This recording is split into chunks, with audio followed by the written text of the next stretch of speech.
Hello friends, இது நான் உங்கள் சைடு. இந்த வீடியோவில் நம்ம எதை பற்றி பார்க்க போகிறோன்னா, குரூப் 1 குரூப் 2 2A மெயின்ஸுக்கு பார்த்தீங்கன்னா கரண்ட் அஃபேர்ஸில் இருந்து அப்கமிங் எக்ஸாமில் பாரத் ரைஸ் அப்படிங்கிற கொஷின் வந்து கேட்கலாம்.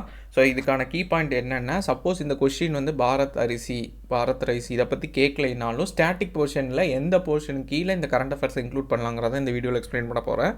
இதுக்கான சோர்ஸ் பார்த்தீங்கன்னா தினமணி நியூஸ் பேப்பரில் வந்த நியூஸும், அதே மாதிரி இங்கிலீஷ் மீடியத்துக்கு பார்த்தீங்கன்னா இந்தியன் எக்ஸ்பிரஸில் வந்து நியூஸையும் நான் கட் பண்ணி கம்பைல் பண்ணியிருக்கேன். கீழே பிடிஎஃபோட லிங்க் கொடுக்குறேன். இதை வச்சு நீங்கள் நோட்ஸ் மேக் பண்ணிக்கோங்க. இதில் இருக்க இம்பார்ட்டன்ட் பாயிண்ட் மட்டும் நான் சொல்கிறேன். வாங்க வீடியோக்குள்ளே போகலாம். ஃபஸ்ட்டு விஷயம் பார்த்தீங்கன்னா, நோக்கம் அப்படின்னு சொல்லிட்டு டைட்டில் கொடுத்து விலைவாசி உயர்வை கட்டுப்படுத்த, சாதாரண மக்களின் சுமையை குறைக்க அப்படிங்கிறத நீங்கள் எழுதிக்கலாம். எவ்வளோன்னா கிலோவுக்கு வந்து 29 ரூபாய்க்கு கொடுக்குறாங்க கவர்மெண்ட்டு. தொடங்கப்பட்டது பார்த்திங்கன்னா, இந்த திட்டத்தை வந்து இந்த திட்டம் மத்திய அரசு திட்டமாக மாநில அரசு திட்டமானா பேரை வச்சே கண்டுபிடிச்சிடலாம். பாரத் அரிசி அப்படிங்கிறபோது இது மத்திய அரசு திட்டம். இது ஒரு கீ பாயிண்டாக நீங்கள் கொடுக்கலாம். இது வந்து பிப்ரவரி மாதத்திலிருந்து அமல்படுத்தப்படுது. எங்கன்னா கடைகளில் மற்றும் இணையதளம் வழியிலையும் விற்பனை செய்யப்படுகிறது. இதுக்கான நோக்கம் நான் ஆல்ரெடி சொன்ன மாதிரி தான். அரிசி விலையை உயர்வை கட்டுப்படுத்தும் நடவடிக்கை. அரிசி இருப்பு வைத்திருக்கும் அளவு விவரங்களை தெரியப்படுத்துமாறு வணிகர்களுக்கு கேட்டிருப்பாங்க. ஸோ நோக்கம் பார்த்திங்கன்னா அரிசி விலை உயர்வை கட்டுப்படுத்துதல்.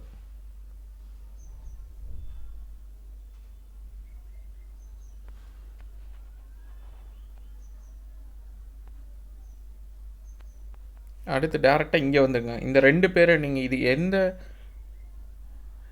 நிறுவனம் வந்து இது அமல்படுத்துது அப்படின்னு பார்த்திங்கன்னா, இந்திய தேசிய வேளாண் கூட்டுறவு சந்தைப்படுத்துதல் கூட்டமைப்பு அப்படிங்கிறது ஒரு பாயிண்ட்டும். செகண்டு பார்த்திங்கன்னா அதுக்கான இது NAFED அதுவும். அதே மாதிரி பார்த்திங்கன்னா இந்திய தேசிய நுகர்வோர் கூட்டுறவு கூட்டமைப்பு NCCF, இந்த ரெண்டு தான் வந்து அமல்படுத்துது. ஸோ இது ரெண்டையுமே எழுதிக்கோங்க. இது ரொம்ப இம்பார்ட்டண்ட்டான கீ பாயிண்ட்டு.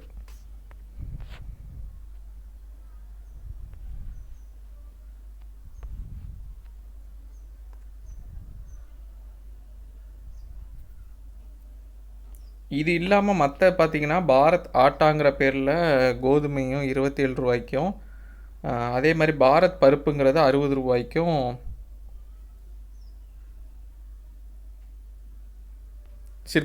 சில்லறை சந்தையில் விற்கப்படுது. ஸோ இதுவும் எக்ஸ்ட்ராவாக நீங்கள் நோட் பண்ணி வச்சுக்கலாம்.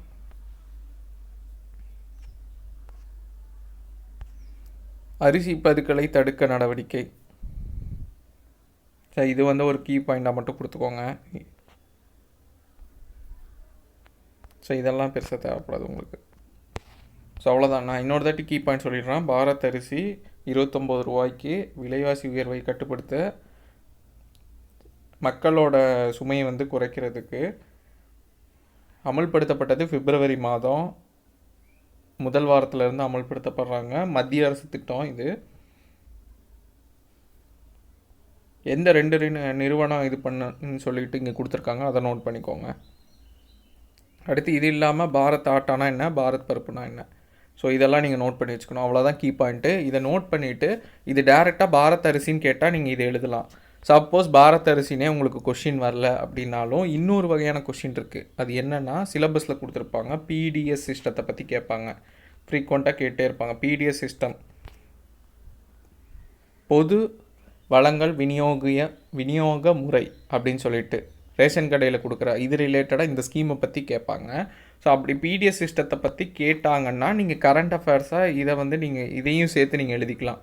ரீசெண்டாக பாரத் அரிசி வந்து மத்திய அரசு இந்த திட்டத்தை வந்து கொண்டு வந்தது, இது வந்து 29 ரூபாய்க்கு கொடுத்தது அப்படின்னு சொல்லிட்டு இதையும் நீங்கள் அது கூட கொண்டு வரலாம். இந்த லெசன் PDSஐ பற்றி வந்து உங்களுக்கு இப்போ 10th புக்கில் இருக்கும் எக்கனாமிக்ஸில். அது தனியாக நீங்கள் ஸ்டாட்டிக் போர்ஷன் படிக்கும்போது படிச்சுக்குவீங்க. அப்படி அந்த ஸ்டாட்டிக் போர்ஷன் படிக்கும்போது இதையும் சேர்த்து நீங்கள் கரண்ட் அஃபேர்ஸ் இன்க்ளூட் பண்ணி இது பண்ணிக்கலாம்.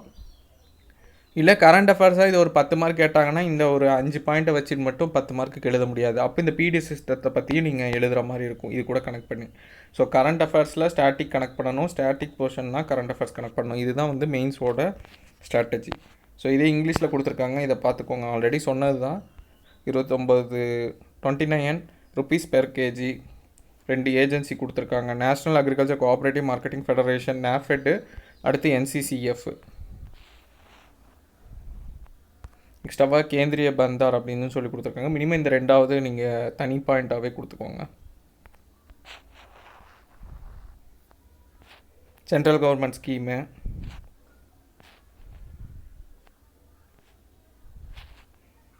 அதே மாதிரி ஆட்டா, பாரத் ஆட்டானும் இருக்குது. அது தமிழில் உள்ளது அப்படி இங்கிலீஷில் இது பண்ணுங்க. மற்றதெல்லாம் இந்த இன்ஃபர்மேஷன்லாம் பெருசாக நீங்கள் எக்ஸாம் பாயிண்ட் ஆஃப்ல எழுதுகிற மாதிரி இருக்காது. கேட்டகரி படுத்தியிருக்காங்க. இது எழுதணுன்னா எழுதலாம், இல்லாட்டி விட்டுறலாம். மேனேஜ் ஃபுட் இன்ஃப்ளேஷன், இதுதான் மெயினான இதுக்கான இது. அதேமாதிரி ப்ரிவெண்ட் அன்ஸ்கர்ப்ளஸ் ஸ்பெக்குலேஷன்.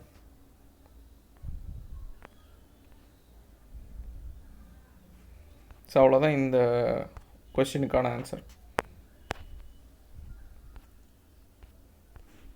ஓகே, இந்த வீடியோ யூஸ்ஃபுல்லாக இருக்கும் நம்புகிறேன். அப்கமிங் வீடியோஸில் பார்க்கலாம். தேங்க்யூ.